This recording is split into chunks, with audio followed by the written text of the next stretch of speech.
एक चीज समझ लीजिए, ड्राइवर कितना ही अच्छा हो,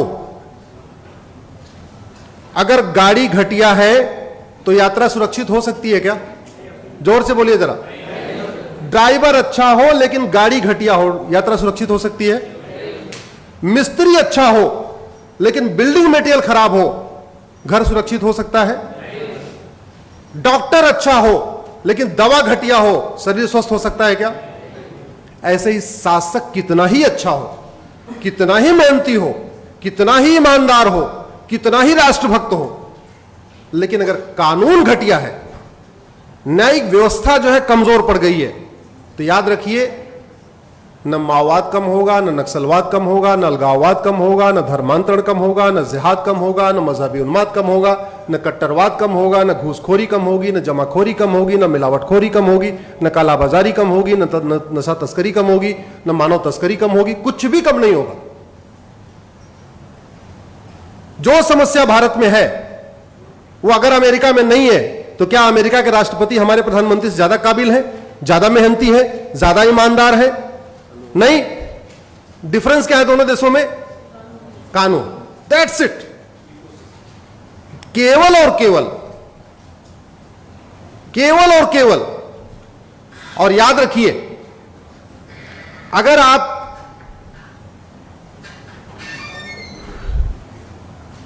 इसको सुधारेंगे नहीं तो कुछ भी ठीक नहीं हो, कुछ भी ठीक नहीं हो सकता। आखिर क्या कारण है भारत में रोहिंग्या बांग्लादेशी घुसपैठी आते हैं? एक मेरी पीआईएल चल रही है, माननीय विकास सिंह जिसमें अपियर भी करते हैं। 2017 में मैंने पीआईएल फाइल किया था कि भारत में 5 करोड़ रोहिंग्या बांग्लादेशी आ चुके हैं। ये रोहिंग्या बांग्लादेशी अमेरिका क्यों नहीं जाते, सिंगापुर क्यों नहीं जाते, चाइना क्यों नहीं जाते, फ्रांस क्यों नहीं जाते, भारत क्यों आते? क्योंकि हमारा कानून घटिया है। हमारे यहां 1946 का फॉरेनर एक्ट चल रहा है, वो फॉरेनर एक्ट एकदम टीथलेस है, उसमें कोई दांत नहीं है। उन सबको पता है, बाहर वालों को, कि यहां घुस जाओ, एक बार घुस गए कोई दिक्कत नहीं। और जो सबसे बड़ी समस्या है, एक कड़वी सच्चाई आप इसको समझिए, घुसपैठिए घूस दे के आते हैं, घूस दे के आधार बनवाते हैं, घूस दे के राशन कार्ड बनवाते हैं, घूस दे के बर्थ सर्टिफिकेट बनवाते हैं, घूस दे के ड्राइविंग लाइसेंस बनवाते हैं, और घूस दे के वोटर आईडी बनवाते हैं। अब सवाल यह है कि भारत में लोग 2-2, 3-3 हजार रुपए दे के 5-5, 6, मतलब 10-12 हजार रुपए में 5-6 डॉक्यूमेंट तैयार करा लेते हैं। ऐसा अमेरिका सिंगापुर में क्यों नहीं करा लेते? क्योंकि हमारे यहां आप फर्जी डॉक्यूमेंट बना दीजिए आधार, अब वो आधार आपने फर्जी बनाया है यह सिद्ध करने के लिए कम से कम डिस्ट्रिक्ट कोर्ट से लेकर सुप्रीम कोर्ट तक आपको लड़ना पड़ेगा। हमारे यहां लोग फर्जी पासपोर्ट बना के क्यों कैसे दे देते हैं? फर्जी ड्राइविंग लाइसेंस, घर बैठे बैठे ड्राइविंग लाइसेंस मिलता है कि नहीं मिलता? घर बैठे बैठे और वोटर आईडी आती है, घर बैठ के आपके आधार आता है, घर बैठ के आपका राशन, सारे डॉक्यूमेंट कैसे आ जाते हैं? इसलिए मैं फिर से कह रहा हूं कि अगर आप वास्तव में इस देश को सुधारना चाहते हैं, हम चाहते हैं इस देश में रूल ऑफ लॉ हो, इस देश में कानून का शासन हो, तो सबसे पहले हमें कानून बदलना पड़ेगा, और जिसकी कोई लागत नहीं है, जिसकी कोई लागत नहीं है, कानून बदलने की कोई लागत नहीं है।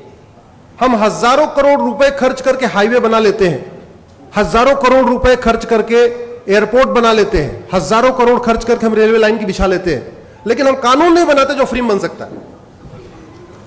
1 लाख करोड़ रुपए खर्च करके आप हाईवे बनाएंगे, ज्यादा से ज्यादा उस पर 1 करोड़ लोगों को बेनिफिट होगा। 1 लाख करोड़ रुपए खर्च करके आप मुंबई दिल्ली का एक्सप्रेसवे बनाएंगे, उस पर 1 करोड़ लोगों को फायदा होगा, उतने लोग चलेंगे।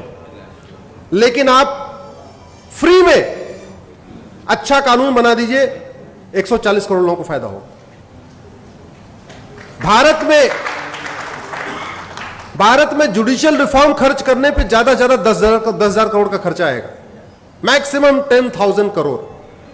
इतना तो हमारे देश में चुनाव के बाद लोग मुफ्त में बांट देते हैं। कोई कलर टीवी बांट रहा है, कोई वॉशिंग मशीन बांट रहा है, कोई जो है मंगलसूत्र बांट रहा है, किसी किसी राज्य में अलग अलग, कोई किसी राज्य में लैपटॉप बांटा जा रहा है, किसी राज्य में स्मार्टफोन बांटा जा रहा है, कुछ न कुछ फ्री में बांटा जा रहा है।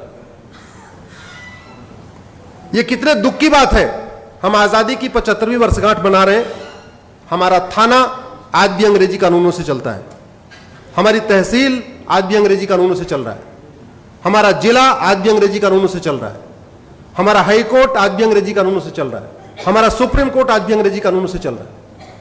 हम इतने सक्षम नहीं हुए कि हम अपना कानून अपने हिसाब से वर्तमान रिक्वायरमेंट के हिसाब से बना ले।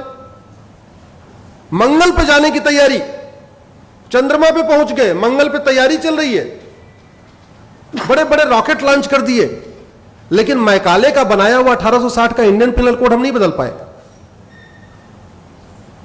मैं भी अमेरिका का फेडरल पिनल कोड पढ़ रहा था, तो मैं उसमें कंपेयर कर रहा था कि जो घटना उदयपुर में हुई है, अगर यह घटना अमेरिका में हुई होती तो कितनी सजा मिलती। हमारे इंडियन पिनल कोड में एक धारा है 302 मर्डर, पति पत्नी को मारे तब भी 302, भाई भाई को मार दे तब भी 302, सड़क पर रोड रेज हो जाए तब भी 302, आतंकवादी मार दे तब भी 302, एक बिस्वा जमीन की लड़ाई हो जाए, मर्डर हो जाए तब भी 302, 10 बीघे जमीन की लड़ाई में मर्डर हो जाए तब भी 302। हमारे पूर्वांचल में कहावत है, सब धान 22 पसेरी। जो लोग पूर्वांचल के होंगे जानते होंगे। अमेरिका का मैं फेडरल पिनल कोड पढ़ रहा था, मर्डर की अलग धारा, बुचरिंग की अलग धारा, जेनोसाइड की अलग धारा, हेट क्राइम की अलग धारा, टेररिज्म की अलग धारा। तो जब मैंने कैलकुलेट किया तो पता चला कि कन्हैया को जिसने मारा उदयपुर में, अगर उसने अमेरिका में मर्डर किया होता उसको 550 साल सजा होती। अमेरिका में कितनी होती? 550 साल। भारत में कितनी होगी? आजीवन कारावास, फांसी नहीं होगी। फांसी हुई क्या पिछले 20 साल में? बताइए। याकूब मेनन के अलावा और अफजल गुरु के अलावा किसी को फांसी हुई? जबकि हर हफ्ते एक दो लोगों को मार दिया जाता है। नहीं हुई फांसी। तो इसलिए मेरा यह कहना है कि सबसे पहले जो सरकार कर सकती है देश हित में, बिना किसी बजट के, कम से कम पैसे में, बिना लोगों पे एक्स्ट्रा टैक्स थोपे हुए, वो जुडिशियल रिफॉर्म कर सकती है, जो ये विषय है।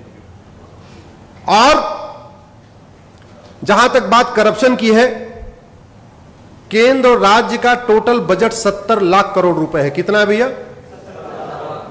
इस 70 लाख करोड़ का 20% घूसखोरी, कमीशनखोरी, दलाली, कटमनी, तोलाबाजी में चला जाता है।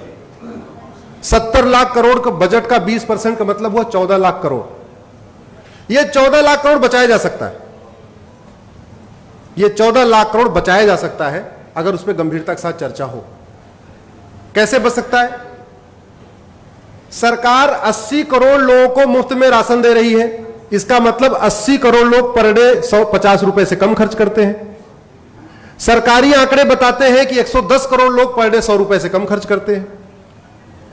तो भारत के 110 करोड़ लोग पर डे 100 रुपए से कम खर्च करते हैं, यानी 80% लगभग।